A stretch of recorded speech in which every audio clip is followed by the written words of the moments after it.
Good evening and welcome to the candidates, a presidential town hall series brought to you by Daria Media and the Nigeria Television Authority with the support of the MacArthur Foundation. These town halls represent an opportunity for you to get to know the candidates who want your votes so they can lead Nigeria for the next 4 years. We are live on the network service of the Nigeria Television Authority, on Television Continental, TVC, and on Wazobia Television, OG TV, and Impact Africa Television. You can also hear this program on all Radio Nigeria stations across the country. And we're streaming live online at dtv.media and nta.ng live.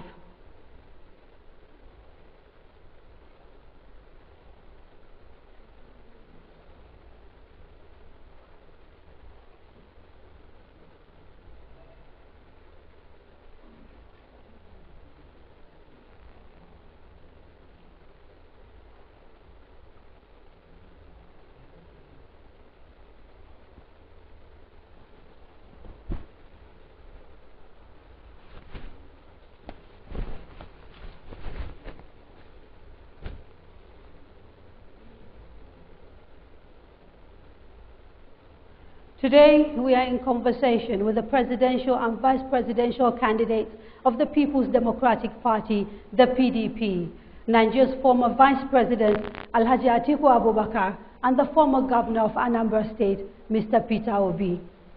Alhaji Atiku Abubakar has been a constant name in Nigeria's political arena since he joined politics after resigning from the Nigerian Customs in 1989. He immediately joined the late Musa Yar'Adua's political group, the People's Front of Nigeria (PFN), and quickly rose to prominence. The transition to democratic rule resulted in the emergence of former President Olusegun Obasanjo as the presidential candidate of the People's Democratic Party. He picked Alhaji Atiku Abubakar as his VP, although he had already contested and won the governorship election in Adamawa State. He was the vice president of Nigeria from 1999 to 2007, and although he has had a rather fractured relationship with his former boss, the two buried their differences following his emergence as the presidential candidate of the PDP. His running mate is Mr. Peter Obi, who was a businessman and banker before his foray into politics in 2003 when he contested for the governorship position in Anambra State. After the election, the incumbent Chris Ngige was declared the winner, but Mr. Obi contested the result of the election, and in 2006, the Court of Appeal ruled that he was the actual winner of the election, and he was sworn in as governor.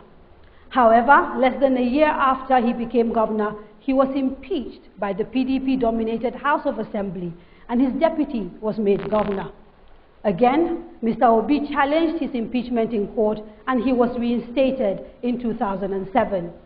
Despite the fact that a fresh election had been held in the state in April of that year, which was won by another candidate, Mr. Obi went on again to contest that fact that he had not spent his constitutionally allowed 4 years in office. The court ruled in his favor and he was allowed to continue until 2010. In 2010, he contested again and won his second term in office. His tenure as governor came to an end in March 2014. Welcome, sirs, to the candidates. Now, with us tonight are also members of the diplomatic corps, civil society, political parties, and of course citizens who have questions for our candidates. I too will have a few, but as important are also the questions that are coming from those of you watching us at home. So if you want to participate, here is how to do it.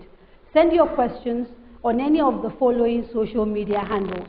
On Twitter at the Daria Media or at NTA News Now, on Facebook at the Daria Media, on Instagram at Daria Media NG. Throughout the program, these handles will scroll across your screen. Don't forget to use the hashtag #NGTheCandidates. Otherwise, your questions may get lost. Again, remember to tell your friends and family in the diaspora that they can watch this program online. We are streaming live on dtv.media and nta.ng live. Now, welcome to the candidates, sirs. Thank you. I'd like to start by asking you why you believe Nigerians should elect you as president and vice president in a few weeks when they go to the polls. Thank you, Candaria. In the last almost 4 years now, we have witnessed the performance of the current administration. And I believe Nigerians should be able to compare the records of achievements of the previous PDP administration and the current APC administration. In summary, the APC administration came into office with a promise to address 3 serious issues. One of which is to improve the economy, to fight corruption, and also to contain the Boko Haram insurgency in the northeast. At the time they came in, Nigeria's economic performance was fairly good. Our GDP growth was about 6%. Immediately they came in, they took us into recession. And we are still getting out into recession. Our GDP growth now is about 2%. I don't think that's a good performance. So, secondly, when you go to the fight against corruption, either today or yesterday, we had the latest Transparency International report. We have not fared better than when the APC administration came into office. well, we've gone up 4 places. Yeah. So, they would argue actually there's been improvement. Yes. Okay. But And then when we come to the issue of security, let me learn, Kandaria. When we come to the issue of security, at the time they came in, the security challenge was restricted to the northeast. Today it has spread to 2 other northern zones, northwest and north central. I don't think that's a good performance.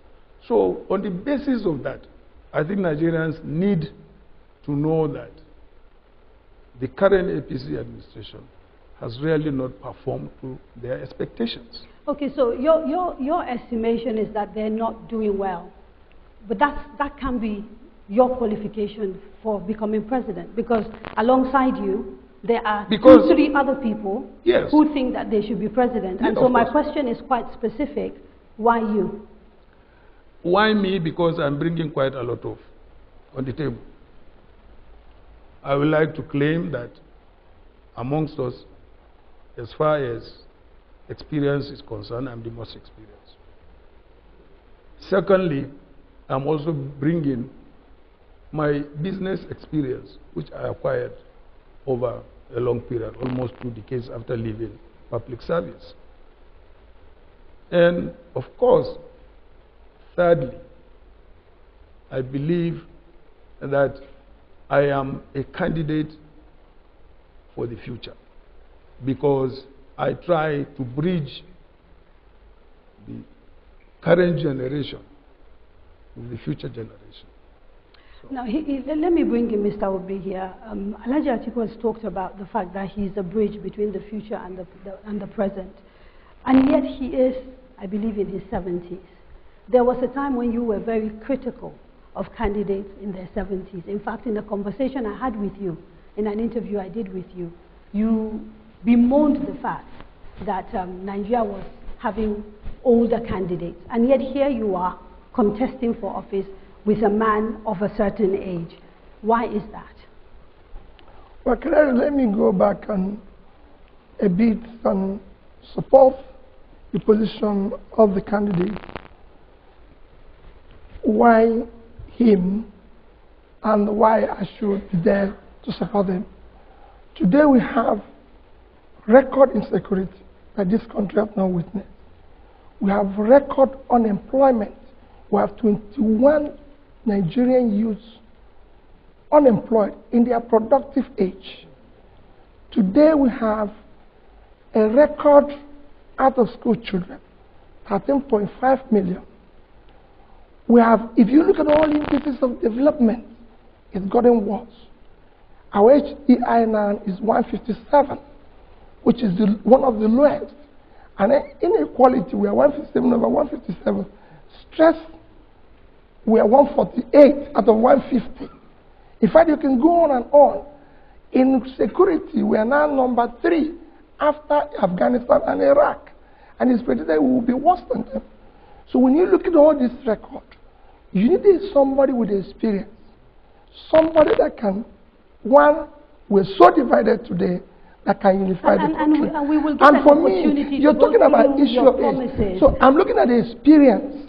If you look at the cumulative experience of Alhaji ATIKU, you know why at this time we need somebody who has this experience and a unifier that can bring the country together. And I will be there to support him considering the age difference.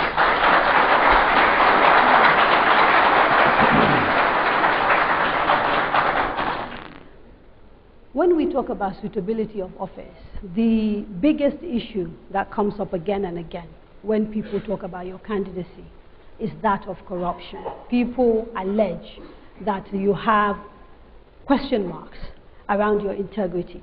So let me start by addressing that issue before we go into the question of your manifesto and the things that you want to do. Do you believe Nigeria has a corruption problem? Certainly, Nigeria has a corruption problem. There is no doubt about that. What in your view is corruption? Well, in my view, in corruption is the use of your privileged position to either enrich yourself or enrich your relatives or even your friends. Okay. And so would it be in other words, abuse of office. So would it be fair, therefore, using that definition, to examine your record in office vis-a-vis this definition, starting with your time as a custom officer at the Apapa ports and the setting up of a logistics company that did clearing and forwarding while you were in a custom officer? Would you consider that an abuse of office? Certainly not, because it was an issue of share purchase. And at that point, it was very, very lawful for any public officer to purchase shares. Okay. And this is exactly, you must remember, I don't know how old you were, but you must, you must remember there was the indigenization decree which was passed by the then military government, which allowed public officers to legitimately acquire shares in their attempt to indigenize most, of the companies that were operating at that time that were owned by expats. Okay, let me try and see if I can get this right, because the information in the public domain is not that this was an existing company in which you acquired shares. This is a company that you actually set up with an Italian shareholder, Mr. Volpi, and which you registered. And the primary job of that business was clearing and logistics. I'm sorry. At a time, let me ask, and then you can clarify.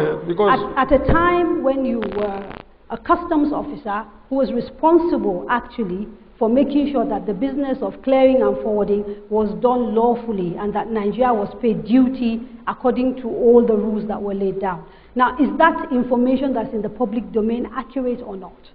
It's not correct. Okay. Let me tell you. Nicotes at that time was not registered as a clearing and forwarding agency. It was a registered company to undertake logistics in oil and gas. And that is what it still does. No more, no less.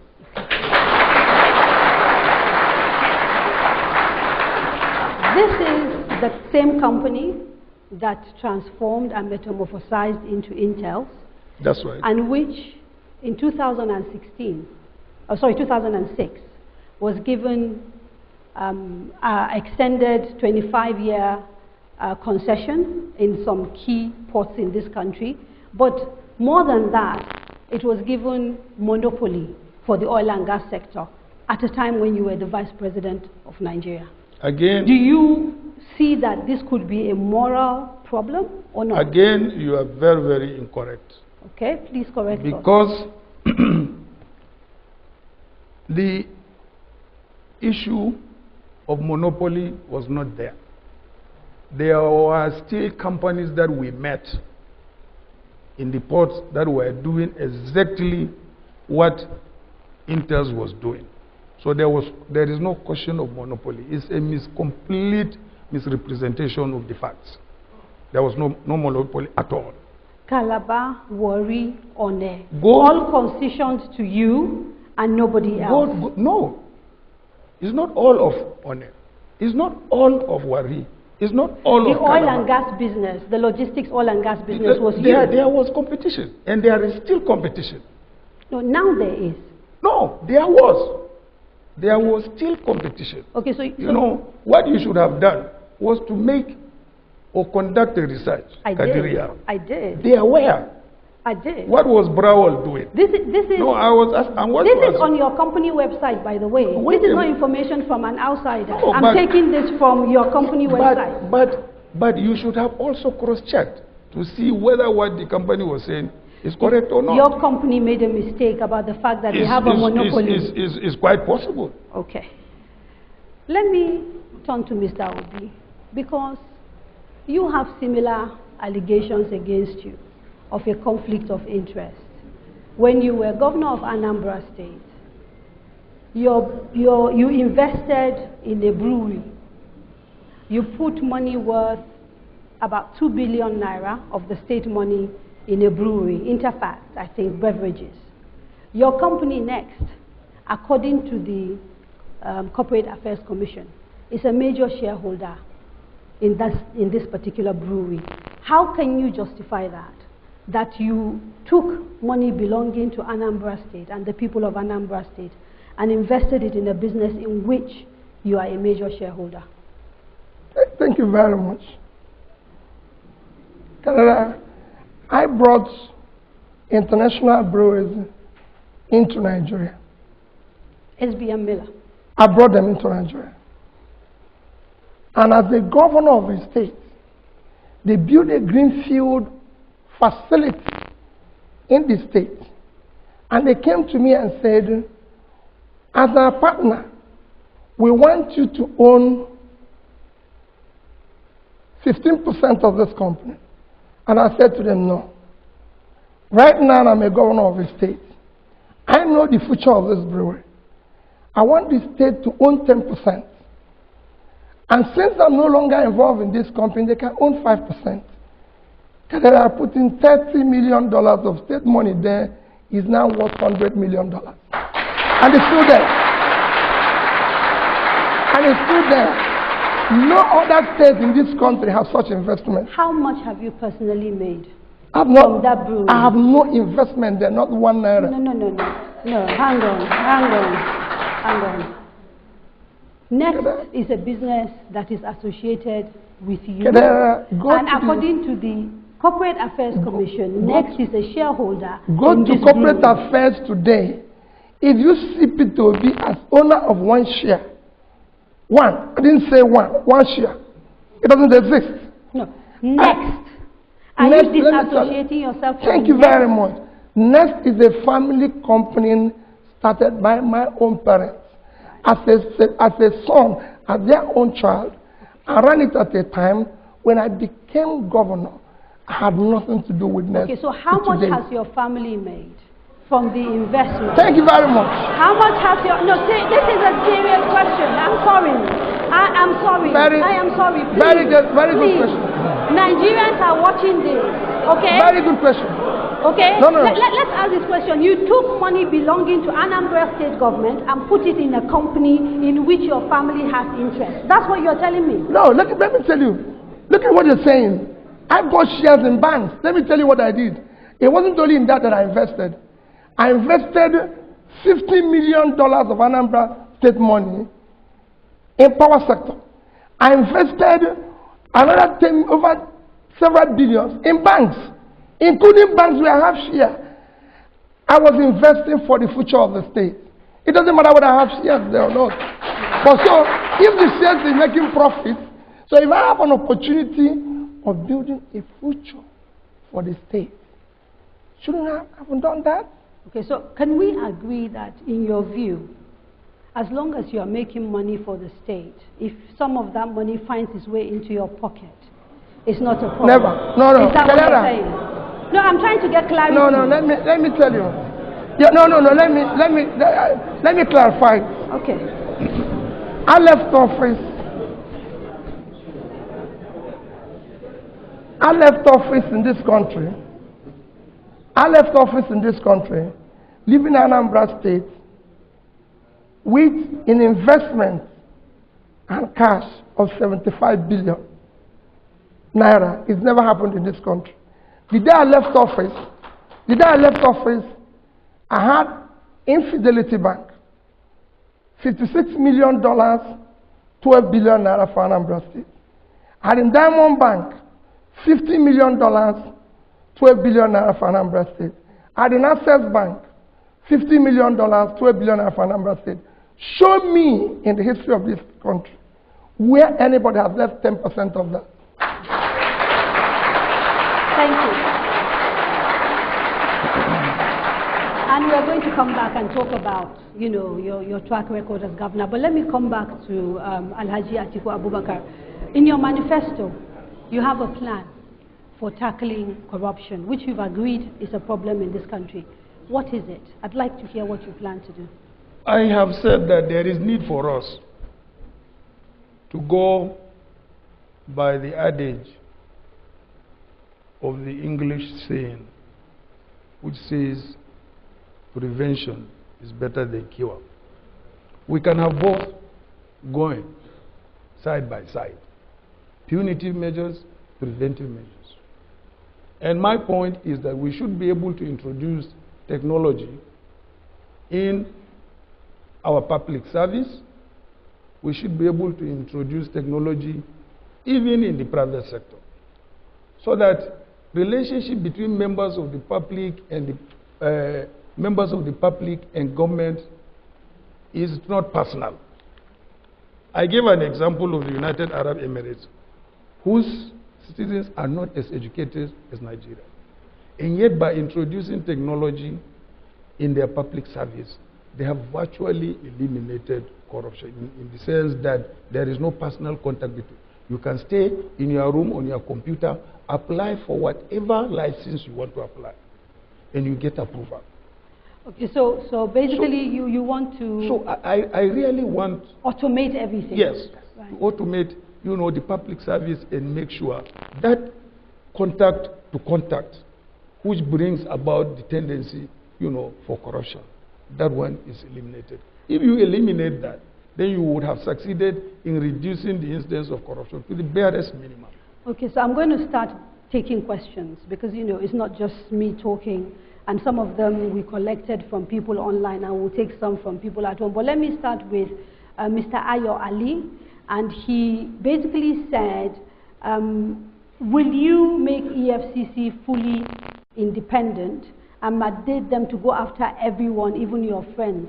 How would you reform the criminal justice system and judiciary, given the lack of confidence Nigerians have in it to deliver justice against public officials and politicians who are corrupt? This is from Mr. Ayo Ali.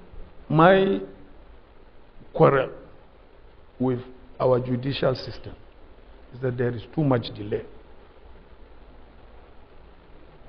If we can shorten the delay so that justice is seen to be meted out immediately, the better for us. What, in your view, is responsible for that delay, and how will you tackle it? It's looking at the legislature and also the procedures being adopted by the judiciary. We have to look at it. We have to sit down, you know, with the National Assembly and with the judiciary itself and say, look, I mean, you know that the cases we initiated in our administration are still in court. Do you know that? Now, where is the justice there? And we set up the EFCC. I, in particular, brought the piece of draft legislation from Brazil. And it was based on that draft that EFCC legislation was crafted. When it was eventually passed by the National Assembly, EFCC did not even have the money in the budget to start operation. I borrowed them 300 million naira from the privatization proceeds and said, you better get to work. The following year, when there was budgetary allocations, they repaid the money. So I believe the period that it takes, most of the convictions we are hearing today were cases that we started in our administration. We are going to have to take a quick break. Please don't go away.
Welcome back. You are watching The Candidates, a presidential town hall series brought to you by Daria Media and the Nigeria Television Authority with the support of the MacArthur Foundation. We are in conversation with the presidential and vice presidential candidates of the PDP. A quick reminder to those of you watching at home, you can still take part by sending your questions using the social media handles scrolling across the screen. We will do our best to ask the candidates as many questions as possible. Sir, before the break, you'd started talking to us about what you intend to do around the judiciary and agencies that are mandated to fight corruption on the basis of a question asked by somebody. I'd like you to go into a little bit more detail regarding that particular plan that you have. And this is particularly important in light of the recent issues around the judiciary that are going on in this country. And of course, the fact that for many years now, there have been allegations that the people who are supposed to administer justice are corrupt and selling justice to the highest bidder. So what sort of reform are we looking at if you become president of the judiciary, but also of the agencies charged with investigating corrupt crimes? Well, I thank you very much again. I have already indicated to you the kind of reform I want to, undertake. That reform has to, number one, shorten the period of investigation by investigative agencies. But how will you do this? Well, it's the how that I'm after. You have to legislate. This is a country that is governed by rule of law. So you can only rule of law, to approach issues. And therefore, you have to legislate. In other words, investigation agencies must have a time limit. Okay. Within which to investigate. There must be a time limit within which to prosecute, and there must be a time limit by the judiciary to dispense justice. Now, generally, financial crimes tend to be complex and complicated. How practical is it for you to say to a man who is investigating someone who's maybe taking money out of state coffers, or who's been, beneficiary of proceeds of crime, where maybe the chain is abroad in different countries, that they must do their work within a short period of time? Won't you be denying justice by doing that? No. Why is it that other countries are doing it within a shorter period of justice? Are they denying justice to their citizens? But there are no. What I'm trying to get at is that. So in other countries, it could take this much, or it could take this much. We've seen them investigate crimes that have taken many, many years, yes, and eventually bring people to book. In other words, there are no statute of limitations for certain types of crimes. What you seem to be suggesting is that you want to put some sort of statute of limitation. Not necessarily, because I don't like even statute of limitations, because sometimes you let criminals go. Why? Why, in this era of technology, what financial investigations will not be able to do within a specified, reasonable period of time? I believe it is doable. Honestly. If you become president today, what about existing cases? What are you going to do about them? I believe there will be need for dialogue between the various branches of government. Look, we are at a very, very crisis point in this country on the issue of fight against corruption. We can't afford delays. Before we review our procedures and our laws, I think there is need we do something immediately. And I believe everybody will understand if you really intend to fight corruption. Would you consider an amnesty where you say to people who've been involved in corrupt practices that bring back money and we draw a line, and then going forward, we begin to implement ABC? Why not? I give you an example of Turkey. Turkey gave an amnesty, and all the money abroad came back to Turkey, and the government said, when you bring the money, there is even no taxation. We want you to invest in manufacturing. We want you to invest in technology. We want you to invest in real estate. And look at Turkey today. It's like any other European country in terms of its development. And then they drew a line. Why not? We could consider it. No, but have you considered it? Personally, yes. Personally, I have considered it. Okay. Why not? You will realize that for a few Nigerians, this will be problematic. Yes, it will because be. Because it sounds like it will be, but a way of trying to allow those who've stolen money to get away with it. What have they been able to achieve? Let me tell you what we achieved when we came into the office to fight corruption. There was a recovery panel set up by President Obasanjo under my chairmanship, myself, the Attorney General and the National Security Advisor. And by calling various people who have been alleged to have stolen money, we recovered over $4 billion which we paid back into the treasury. If you were to go and prosecute these people, up till now, you will still be prosecuting them, and that money would have been denied you. So, I mean, there are a number of options. The moral issue with that, though, is that in many ways people say there are two problems. First is that corruption then looks as if it pays. And so therefore, people are not, there's no deterrent for people because they feel that if they steal, there's always going to be an opportunity for them to be able to make a deal and come back because they're bringing money back. And then you're sort of sending the wrong signals as well to people who are coming up, because we now have a culture and people are trying to change that culture. It all depends on what you want to achieve, whether it is moral rectitude you want to achieve or you want to see a fast development of your country from proceeds of corruption and so on and so forth. It all depends on what you want to achieve. I'm going to take a few questions from the audience. The lady in pink, the gentleman over here with the glasses, right at the back, the lady in the black scarf, and then the gentleman, in the glasses as well. 4 of you, then we'll come back to the candidates. Please keep it short because there are a lot of people that want to talk.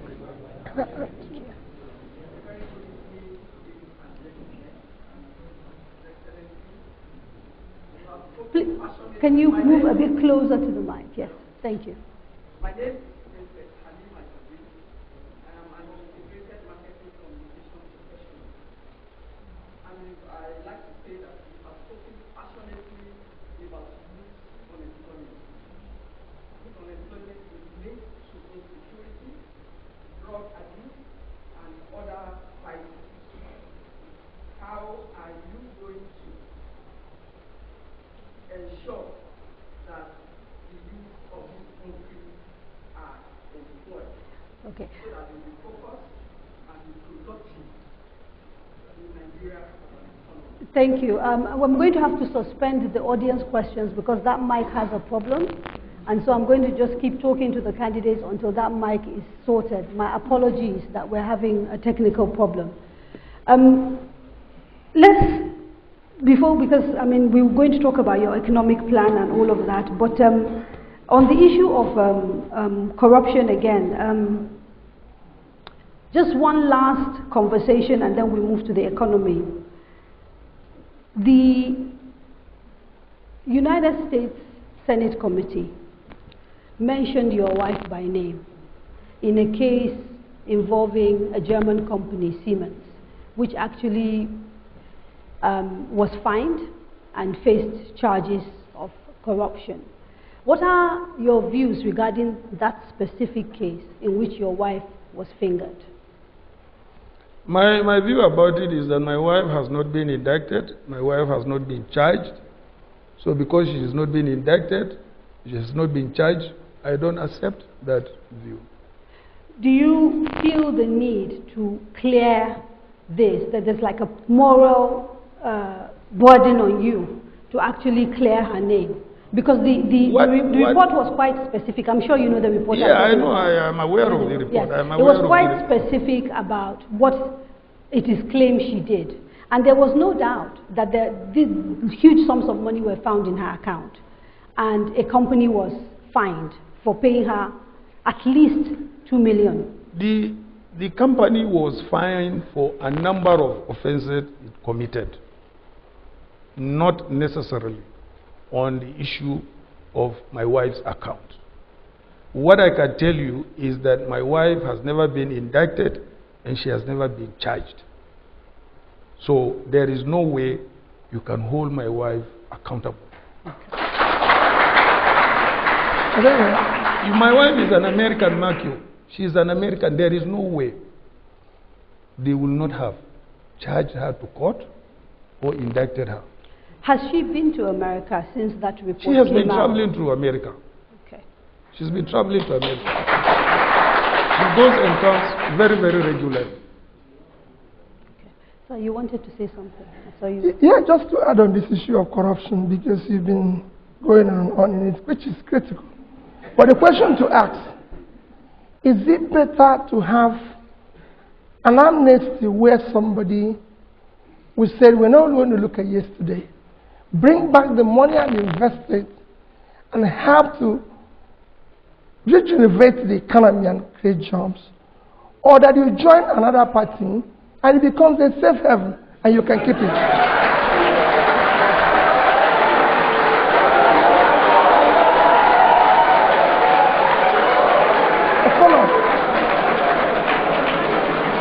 A follow-up. Okay. This is... Not just a follow-up. Not just a follow-up. We have had issue of fighting corruption and the noise associated with it. Where you took over an economy that was $520 billion with a per capita for every Nigerian of 2,500.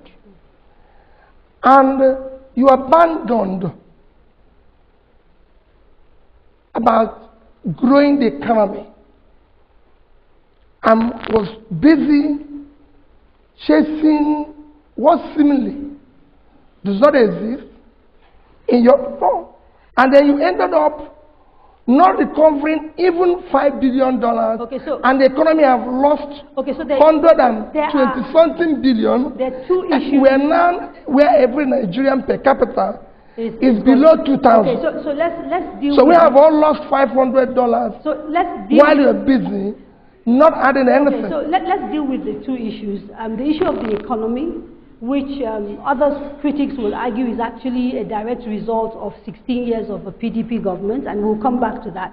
But starting with the issue that you made about, when you said that, is it better to do an amnesty? Or part of the problem that many Nigerians have is that actually they don't see any daylight between the PDP and the APC. No, as far as they are concerned, you are the same. Let me tell you, there is.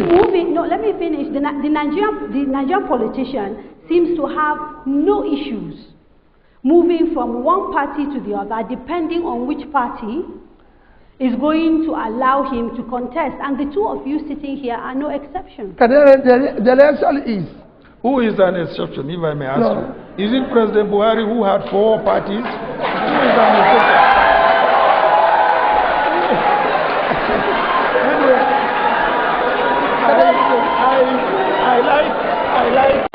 I like what you said.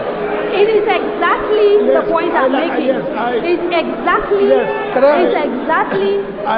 because sometimes let me finish.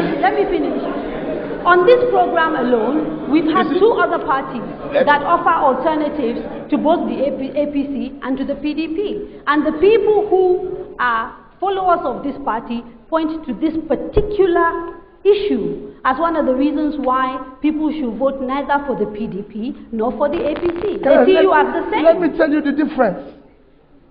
The difference is that those who are in PDP today are actually cleaner, because they're those who are not running away from persecution. The people remaining. Those who have bad records have moved on to APC because they can't stand what is happening. So they've actually moved. And to further tell you... Let's pause for a moment. No, let me tell you finish. let's talk. Let's have a serious. This is a serious platform. Let's have a serious conversation. Yeah, I want us to be serious about it. Let's have a serious conversation. Excuse me. Please have respect for Nigerians who are watching this. Thank you. Let me be serious about it. Okay, let's be serious about this conversation that we're having. You, apart from PDP, you were a member of another party, ABGA.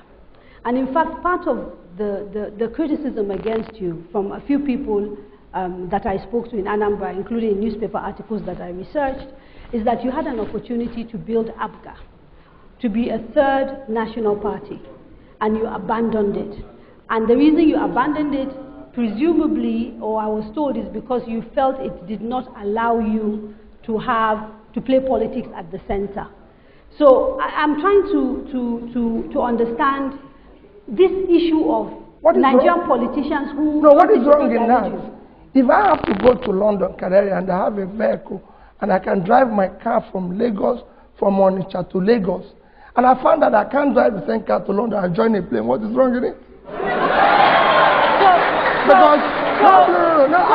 We can agree it is about what works for Mr. Peter. No. It's not what works for Peter Obi. No, it is for it is Mr. Obi having opportunity to help in building a better society. Right. If I'm going to do it better here, I'll join here. Like I said today, PDP, actually, if you check, all you've said about ATIKU Abubakar is alleged. Even when he went to America, they shouted that before he comes back, you face question. He has since come back, no question. But I can tell you, if you go on the other side, and you can see it everywhere. So, issue of fighting corruption have actually hurt us more. The record has gone from 136 to 148. You said it's improved. They've come down to 144. But we're still worse than we are today. Let's talk about corruption, even what is happening today, where we don't even have a rate of exchange in this country. Okay. And you're talking about corruption. Yeah, so let's start talking about the economy. Let me bring in Alhaji ATIKU Abubakar, because you've been big on your manifesto has been largely driven by... Before I go to the economy, let me maybe put a closing idea to this corruption issue. You know, one other serious corruption that is facing us is elections rigging. It's also a form of corruption. You know the idea I have?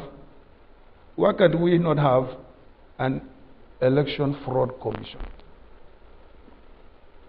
So that we bring to book any individual, whether he's a member of any political party, or a member of INEC, or even a member of the security services, who infringes any electoral act. But I think the courts are already, we've just had INEC workers that took bribes during the last election prosecution. This is like approaching the corruption issue, because it is becoming a very serious issue. So if it requires us having a special investigation bureau, election fraud commission, why not? Okay. So part of the difficulty that faces Nigerians when they hear ideas like this about setting up this and setting up that is that it's not that these ideas are necessarily new. It's that we never seem to have the political will to actually see these things through. So people come in. You know where the political will ideas. is? You know where the political is? Here.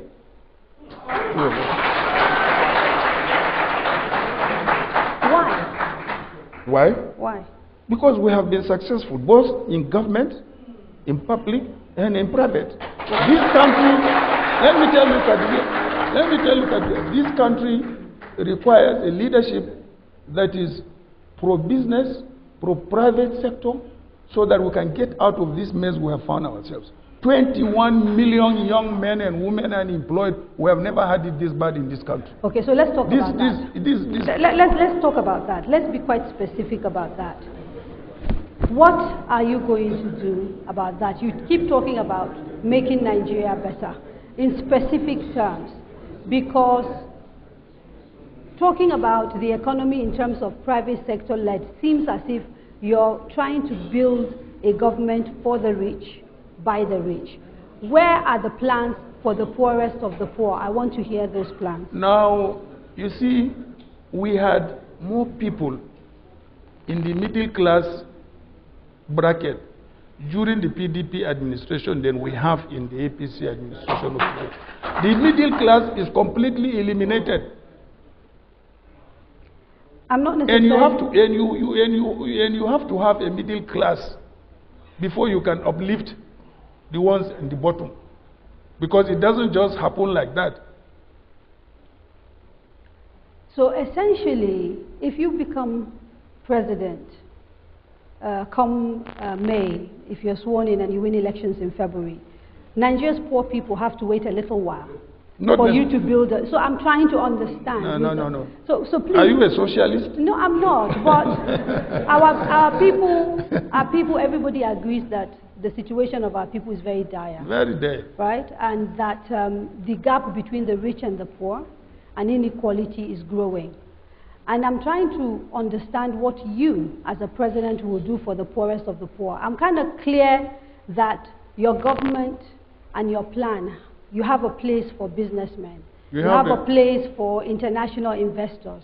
You have a place for anybody with a bit of money that wants to do some work. Did you read... Do you have a place for the poor of Nigeria? Yes. Do you read our policy on agriculture?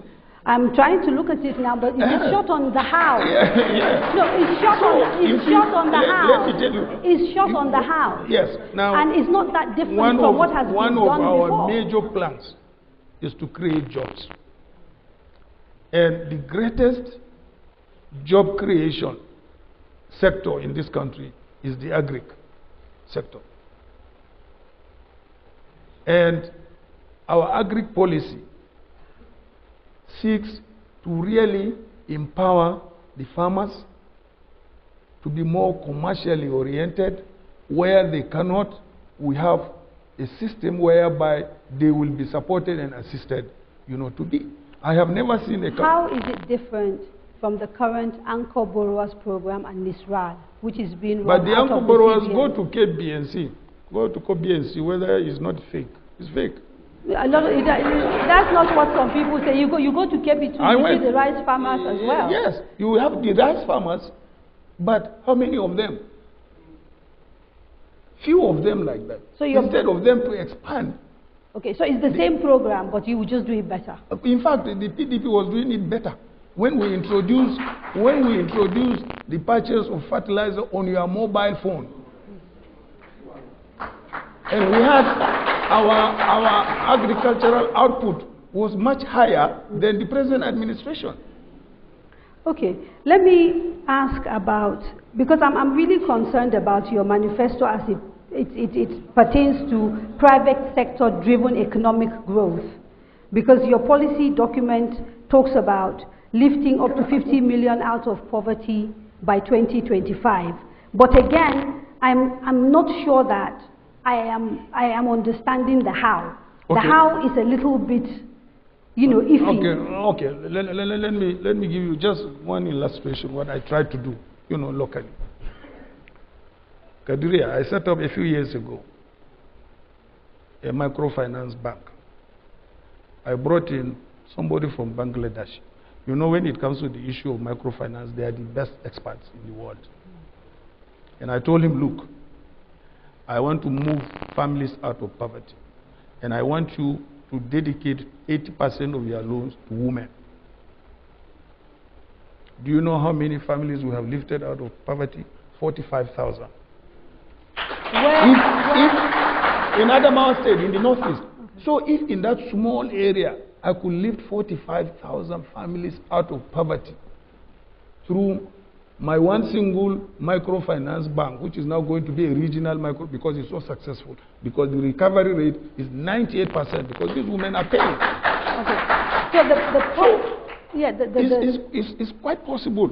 You lift people out of poverty through empowering particularly women. And yet Adamawa still remains one of the poorest states in Nigeria. Yes, but and why? They've had you, a man who's been vice president for 8 years, someone who...